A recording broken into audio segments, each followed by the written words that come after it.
My fiancé said, "I'm taking my sister to the concert instead of you. She deserves it more. I bought those tickets for her birthday, so I let her go have fun while I dismantled everything between us. When she came home and saw what I'd done, she lost her mind. I stood in the kitchen, stirring a thick tomato sauce that suddenly smelled like copper and ash. Fiona didn't look at me. She was busy checking her reflection in a silver serving tray. The logistics of our life had always been my burden. I managed the freight schedules at work and the utility bills at home with the same cold precision. Fiona's sister, Bridget, sat on my Italian leather sofa with her muddy boots pressing into the grain. She smirked while scrolling through a dating app on her cracked phone screen. Fiona's credit was a disaster of old student loans and vanity. I had signed the lease alone. I realized then that I was just a ghost. By Saturday morning, the air in the apartment felt heavy and humid. I watched Fiona zip herself into a black dress I bought for our anniversary. She didn't thank me for the Uber I called to take them to the venue. Her mind was already at the stadium, chasing the validation of 1,000 strangers online. I handed her the phone and felt the cold weight of my grandmother's diamond ring in my pocket. She left without a single backward glance. The moving crew arrived at 6:30 sharp. Ray was a massive man with forearms like tree trunks and a silent, professional demeanor. We worked in a rhythmic sequence of lifting and loading. The living room vanished first. The television, the bookshelves, and the dining table disappeared into the white box truck. I left Fiona's yoga mats and ring lights in a heap in the corner. The walls showed pale rectangles where our memories used to hang. I felt remarkably light. I took the shower curtain and the plush towels from the bathroom. I even unscrewed the designer light bulbs I had installed last winter. The apartment looked like a crime scene under the harsh streetlights outside. I sat on a single folding chair in the center of the echoing living room. I wrote a short note on the back of an old electric bill. I left my keys in the landlord's Dropbox and drove toward the east side. The silence was my only passenger. Fiona's screams probably started around 2 in the morning. I was already miles away, eating cold takeout in a quiet one-bedroom unit. Owen called me to say Bridget got them kicked out of the show before the encore. They had tried to sneak into the VIP section and failed spectacularly. Fiona returned to a dark, hollow shell of a home with no bed to sleep on. I blocked her number before the first text could arrive. I finally owned my own time. The sun rose over my new, barren walls like a cold confession. My first objective was clear: secure the heirloom ring and finalize the total break. I sat at a small folding table, watching the digital clock on the stove. My phone hummed with 60 missed calls from Fiona's mother. I ignored the vibration and focused on the logistics of my next move. The silence in the room felt like a physical weight against my tired chest. Around noon, a heavy pounding shook my front door. I looked through the peephole and saw Fiona's mother, Michelle. Her face was a mask of red fury and frantic desperation. She didn't know the unit number, but she had tracked me to the complex. I stayed motionless, listening to her muffled shouts about family honor and legal repercussions. She wasn't just angry, she was terrified of losing my steady income. She left a note on the floor. Monday morning brought a different kind of pressure at the office. My desk felt like an island in a sea of corporate chatter. Owen walked over, dropping a thick envelope on my keyboard. He looked at me with a mixture of pride and genuine concern. He had heard the news through the grapevine of event security. Bridget had caused a massive scene at the venue. He leaned in and whispered that the police had been called eventually to escort her out. By lunch, the first legal threat arrived in my inbox. A local lawyer, likely a friend of Fiona's sister, sent a formal demand. They wanted the engagement ring returned immediately, or they would file for theft. I forwarded the email to Owen's brother without a single moment of hesitation. The law was clear about conditional gifts in our state. The ring was mine because the wedding was canceled. My resolve only hardened as the threats grew louder. I spent the afternoon blocking a secondary wave of social media accounts. Fiona was posting photos of the empty apartment to garner sympathy from her followers. She framed me as a monster who left a woman homeless in the dark. I watched the numbers of her likes climb while my bank balance remained steady. People believed her lies because they loved the drama. Then I saw a photo of Bridget wearing my grandmother's favorite silk scarf. The mid-scene turn happened when Fiona appeared in the lobby at 5 o'clock. Security stopped her at the glass elevators, but she wouldn't stop screaming my name. I went down to face her, feeling nothing but a strange, hollow pity. She looked disheveled, her expensive makeup streaked with gray tears. She begged for the ring back, saying she needed the money for a deposit. I realized she never loved the man, only the safety net. I walked away as the guards escorted her back to the street. My phone chirped with a final notification from a mutual friend. Bridget had already found a new boyfriend to move into their mother's cramped condo. Fiona was being pushed out to the sofa to make room for him. The cycle was repeating itself, but I was no longer the engine. I turned off the screen and looked at the sunset. The storm was finally over. The cold morning air bit through my jacket as I stepped into the coffee shop. My objective was simple: face Fiona one last time to end the legal threats. She sat by the window, clutching a paper cup like a life raft. Her eyes were sunken, stripped of the vibrant influencer glow she used to curate. She looked at me with a desperate hope that made my stomach churn. The world had finally started hitting her back hard. "I just want to talk," she whispered, her voice cracking under the weight of the silence. I sat down, keeping the table between us like a physical shield. She explained how Bridget had monopolized their mother's small condo within weeks. Her sister had moved a new boyfriend into the living room, effectively pushing Fiona out. The leverage Fiona thought she held was gone. She was now the outsider in her own family. It was a brutal, familiar irony. She reached across the table, her fingers trembling near my hand.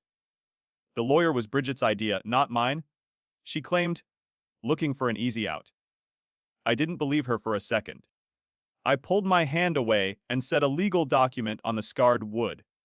It was a summary of the utility and grocery debts I had covered for her sister. The power balance shifted instantly. Her face went pale as she realized the total cost of her loyalty. The conversation died as she stared at the numbers on the page. I told her the legal harassment had to stop today or I would counter-sue. She nodded slowly, the fight finally leaving her exhausted frame. There was no more influencer drama or public rants left in her. She admitted that she had ruined the only real thing she ever had. I felt a hollow sense of victory. It tasted like cold coffee and old regrets. I stood up to leave, but she grabbed my sleeve with a sudden, frantic grip. "Did you really take the light bulbs?" she asked, her voice small and hollow. I looked at her and nodded once without blinking. I wanted her to remember the darkness she chose that night. She let go, her hand falling back to the table like a lead weight. I walked toward the door, feeling the heavy burden of her gaze on my back.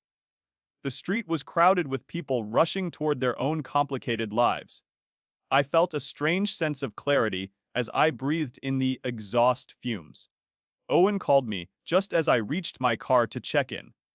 He told me that Bridget's new boyfriend was already asking about my old furniture. They truly believed I was an endless resource to be tapped. I laughed out loud, a sharp sound that startled a passing stranger. The joke was over. I drove away, watching the coffee shop disappear in the rearview mirror. My life was small now, but it was entirely mine to control. The heirloom ring sat safely in a bank vault, far from their reach. I felt the last chord of resentment finally snap inside me. Then my phone buzzed with a message from an unknown number. It was a photo of my new front door. Someone had found where I lived. The piece was temporary. I stared at the pixelated image of my new front door. My objective was to eliminate this security breach before they escalated further. The photo was taken at a low angle, likely from a passing car window. I felt a cold surge of adrenaline sharpen my focus instantly. Someone was tracking my movements with unsettling precision. I drove straight to the police station to file a formal harassment report. The paperwork felt like a heavy shield against them. The precinct was loud, filled with the smell of stale coffee and ozone.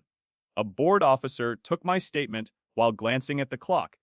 He told me that a photo wasn't enough for a restraining order yet. The pressure mounted as I realized the law moved slower than malice. I needed a way to prove who sent the message. Just as I was leaving, my phone chirped with a second, more aggressive text. It contained my mother's home address. This new detail changed the power balance in a terrifying way. They weren't just after my money. They were targeting my family. I called Owen, my voice tight with a suppressed, jagged fury. He told me to check the metadata on the original photo. I sat in my car and pulled up the file details. The location stamp pointed directly to a parking lot near Bridget's gym. The predator was finally leaving a digital trail for me. I decided to confront the source at the condo complex. The drive was a blur of gray asphalt and red lights. I saw Bridget standing by the communal mailboxes, looking smug and triumphant. She didn't expect me to show up so fast. I held up my phone and showed her the tracking data. Her smirk vanished, replaced by a flicker of genuine, panicked fear. I told her the police already had her information. It was over. "You're ruining her life," Bridget hissed, her voice a sharp, desperate weapon. She claimed Fiona was sleeping on a floor because of my selfishness. I didn't flinch or offer her the comfort of an argument. I told her that every move she made was being recorded now. The air between us was thick with a toxic, lingering resentment. She looked away first, unable to maintain the lie. I felt the grip of their influence finally slipping. I returned to my apartment and installed a new security system. The cameras clicked into place, providing a digital perimeter for my peace. I sat in the dark and watched the live feeds. The silence was finally starting to feel like a choice again. I checked the bank vault app to see the ring. It was safe, a silent witness to a dead future. Then, a black car pulled into my driveway and killed its lights. I watched the screen as a figure stepped out of the vehicle. It wasn't Bridget or Fiona's mother this time. It was the man from Bridget's social media, her new boyfriend. He looked around the property with a strange, predatory curiosity. He walked up to my porch and placed a small box on the mat. I didn't open the door or make a sound. He looked into the camera and smiled before walking back away. I waited until the black car disappeared into the night. My objective was to handle the mysterious box without triggering a trap. I stepped onto the porch, my boots crunching on the cold gravel. The air smelled of wood smoke and looming rain. I used a pair of garden shears to nudge the lid open carefully. Inside sat a stack of letters tied with a familiar velvet ribbon. They were my own words from the early days. It was a calculated emotional ambush. I brought the box inside, the weight feeling like a lead anchor in my hands. The primary obstacle was my own surfacing nostalgia. I read the first few lines of a letter I wrote 3 years ago. The ink was slightly faded, but the passion was still painfully sharp. I felt the old provider instinct trying to claw its way back to the surface. It was a dangerous, seductive lure. I stood in my empty kitchen and took a deep, steadying breath. The mid-scene turn arrived when I reached the bottom of the pile. I found a printed bank statement tucked behind a photograph of us in Cleveland. It wasn't my account. It was a joint application Bridget had tried to forge months ago. The power balance shifted as I realized the depths of their long-term deception. They had been planning to siphon my life savings long before the concert tickets existed. This wasn't about love. It was a coordinated financial hit. I realized then that Fiona wasn't just a victim of her sister's toxic influence. She was a silent partner in a game I didn't even know we were playing. I felt the last lingering threads of affection turn into a cold, hard knot. The letters weren't a plea for reconciliation. They were a distraction meant to keep me vulnerable and distracted. I threw the entire box into the trash bin outside. I felt the finality of it settle in my bones. The pressure escalated when I saw a second car pull into the driveway. This time it was a local deputy, looking stern under the porch light. He asked me if I had seen a man matching the boyfriend's description earlier. Apparently, the black car was stolen from a lot downtown 3 hours ago. I felt the situation spiraling into a criminal mess beyond my control. I showed him the security footage I had recorded. The man's face was clear and chilling. The officer thanked me and left, his tires throwing mud against the fence. I went back inside and locked the deadbolt with a trembling hand. My sense of security was shattered by the proximity of their desperation. They were no longer just annoyed. They were truly dangerous and lacked any remaining boundaries. I realized I needed to leave the state to find real peace. My promotion at work offered a branch office in Chicago. I decided to take it immediately. I spent the rest of the night packing my remaining essentials into 2 suitcases. The complication hit when I checked my bank vault app one last time. The ring was listed as in transit to a local appraiser I didn't recognize. Someone had used a forged signature to initiate a remote retrieval process. My grandmother's legacy was moving toward a pawn shop across town. I had exactly 6 hours to stop the transfer before it was gone forever. The digital clock on my dashboard pulsed a steady, rhythmic green. My primary objective was to intercept the ring before the pawn shop doors opened. I navigated the narrow, rain-slicked streets of the industrial district with frantic, calculated speed. Every red light felt like a physical barrier to my family's stolen history. The shop sat wedged between a boarded-up diner and a dark, sagging warehouse.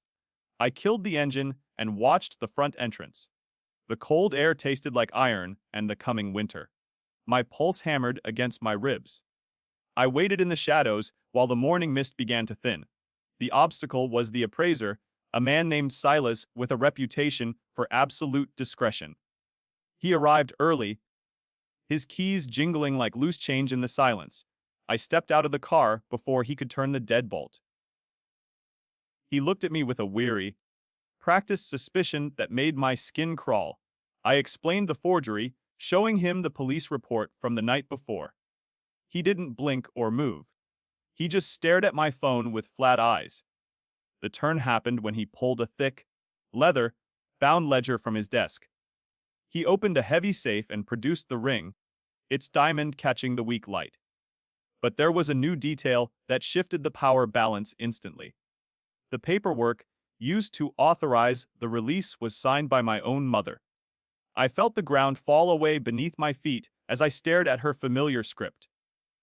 Fiona hadn't acted alone this time.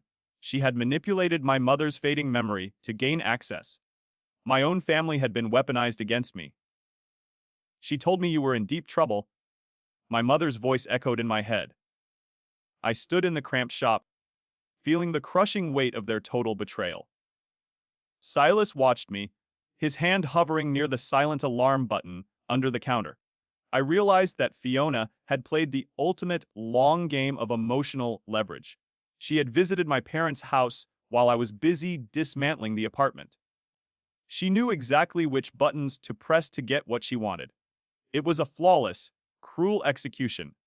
I called my mother, my fingers trembling as I hit the screen.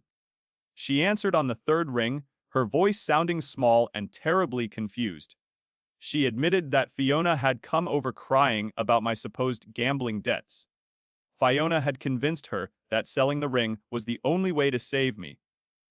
I felt a jagged, burning anger replace the initial shock of the revelation. I told my mother the truth, keeping my voice steady despite the internal storm. The deception was finally stripped bare. Silas finally sighed and pushed the velvet box toward me across the glass. He didn't want the legal headache of a stolen heirloom in his inventory. I gripped the ring, the cold metal feeling like a promise kept against the odds. I walked out of the shop and back into the biting wind. The city was finally waking up, oblivious to the small war I was fighting.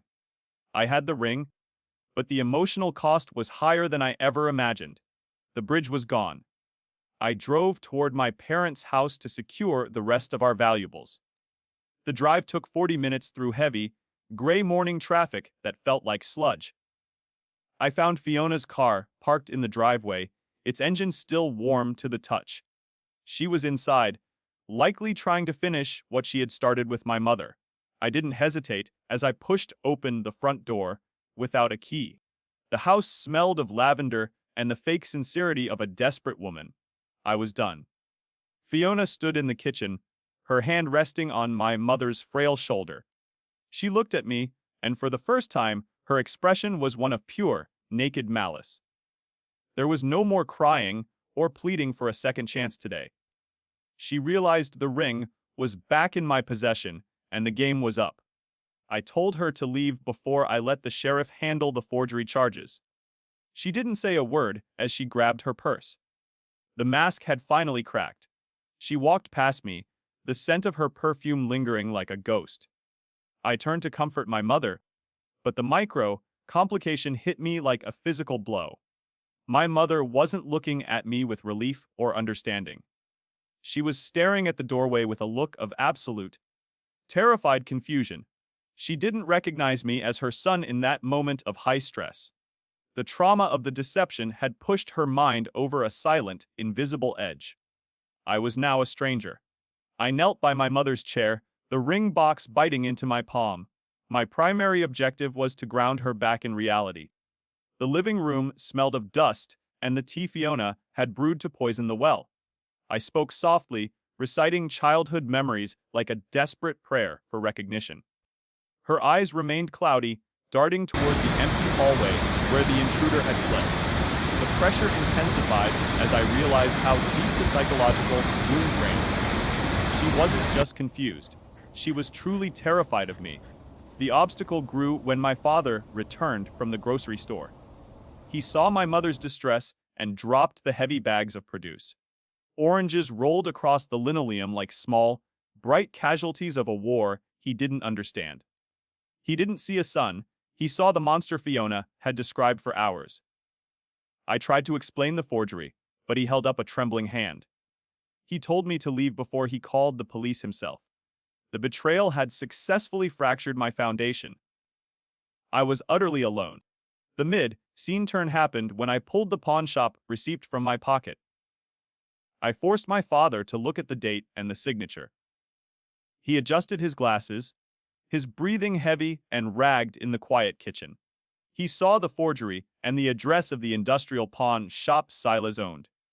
The power balance shifted as the truth began to burn through the lies.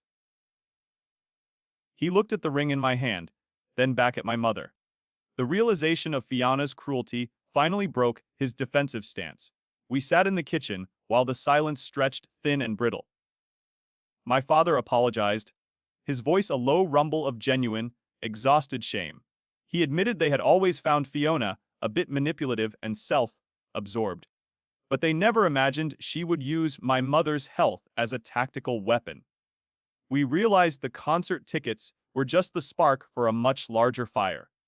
She had been preparing to strip the family legacy for months. Every gesture had been a calculated investment in my eventual ruin. I spent the next hour documenting every detail of her visit. We found a folder she had stolen from the desk in the den. It contained the deed to my parents' house and their insurance policies. The pressure escalated as I saw the checkboxes she had marked in red. She wasn't just after the ring, she wanted the entire estate. I felt a cold, jagged fury settle into my marrow. This wasn't a breakup anymore. It was a high-stakes criminal defense against a professional predator. I called the sheriff back and updated the existing harassment report. He promised to send a deputy to take my parents' official statements. The house felt smaller now, crowded by the ghosts of what we nearly lost. I watched my mother sip water, her eyes finally beginning to clear. She recognized my face, but the warmth was replaced by a deep, lingering sadness. She knew she had been a pawn in a game of greed. The innocence of our home was gone forever. I decided to move my parents to my sister's house in Michigan, a 3 hour drive away. It was a tactical retreat to ensure their safety and my peace. We packed their essentials into my car under the fading afternoon light. Every suitcase felt like a surrender to the chaos Fiona had created. My father gripped my hand, his strength returning with a quiet, focused resolve. We wouldn't let her win another inch of our territory. The logistics of the move were complex, but absolutely necessary. The drive was long, filled with the hum of tires on the interstate. I watched the Cleveland skyline disappear in the dark rear-view mirror. My objective was to vanish before Fiona could regroup her remaining allies. I felt the weight of the ring in my pocket, a heavy anchor. It was the only piece of our history that remained truly safe. The tension in my neck finally began to loosen as we crossed the border. I had saved them from the immediate threat. We arrived at my sister's place in the middle of the night. The porch light was a beacon of safety in the cold air. My sister hugged me, her eyes wet with a mixture of relief and anger. She had already heard the rumors Fiona was spreading on social media. We sat in the kitchen and planned the final legal strike. There would be no more coffee shop talks or soft warnings. We were going to dismantle Fiona's life with the same precision. The micro twist hit just as I sat down to finally sleep. I checked my email and saw a notification from a local news outlet. A video of Bridget's boyfriend being arrested in my old driveway was viral. He had been caught trying to break into the empty apartment I left. But the caption didn't mention the theft or the stolen car. It claimed he was there to recover belongings I had illegally withheld. The narrative was still being twisted by a master. I wasn't free yet. The viral video flickered on my phone like a dying star. My final objective was to kill the lie before it cost me my career. I drove to the police station with the original lease and the move out receipts to clear my name. The rain turned to sleet, rattling against the windshield like small stones. The officer at the desk looked at my documents with a bored, heavy sigh. I needed a clean break from the madness they created. My peace was still out of reach. I met Owen at a diner near the state line. He handed me a thumb drive containing the full security footage from the concert venue. The primary obstacle was the public narrative Fiona had carefully crafted online. She had painted me as a thief in every digital space. Owen leaned in, his face tight with concern.